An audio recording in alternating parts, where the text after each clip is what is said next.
This is a world frozen in time. Everything is permanently suspended. Even time remains eternally stuck in daytime. Yet, one girl can move freely. Her name is Yuri. She can send others out of this still world, but she cannot send herself out. After sending all her former friends away, only her grandpa John remains, along with a newborn baby. At first, Grandpa taught Yuri how to care for the infant, and the right way to change diapers. Yuri recorded daily life in her journal, but as days passed, Yuri grew despondent in this monotonous existence. Grandpa noticed her despair. The next day, he planned a special trip, taking her back to the amusement park she loved as a child, hoping to lift her spirits. Yet Yuri understood. Grandpa couldn't stay with her forever. Though grateful he chose to remain, she wished more for him to return to the real world, to spend his remaining years surrounded by family. Grandpa agreed to her request, but didn't say when he'd leave. So the following night, Yuri quietly entered his room, and sent him away from the frozen world. As for the baby she was raising, she planned to send him away after 6 months, so he could receive a proper education. By day 63, the baby learned to find his own toys. His cries became her anchor, keeping her from losing herself. By day 132, the baby began forming simple sounds, and would admire flowers with Yuri. Caring for the baby gradually soothed her restlessness. The baby quickly learned to walk. Soon, half a year had passed. With a heavy heart, Yuri sent the baby away. Now, she was truly alone. Without the baby's company, she tried relieving stress through exercise, sometimes visiting her sister at the supermarket, sometimes observing passing cars, even noticing airplanes halted mid-air. But this life didn't last long. Yuri's suppressed emotions erupted. She tore a pillow apart in a frenzy, venting her pent-up feelings. On day 197, while reading magazines at the library,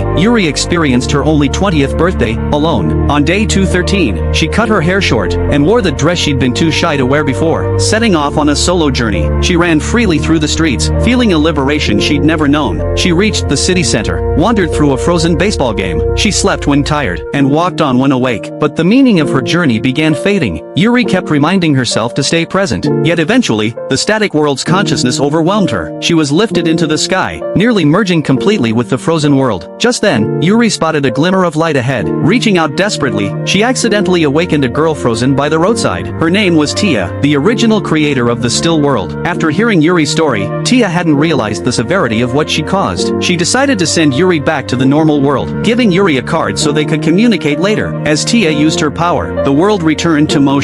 Or more accurately, Yuri finally escaped the frozen world. But now she had no phone, no money on her. Walking the entire way home, she arrived at 1 a.m., surprised to find the lights still on at home. Opening the door, she found Grandpa had been waiting for her. Not just Grandpa, the whole family had been waiting. Even uncertain when she'd return, the unbreakable bonds of family meant they never gave up on Yuri. If you had to live in a world where time suddenly froze, and you were the only one still moving, would you choose to stay in it?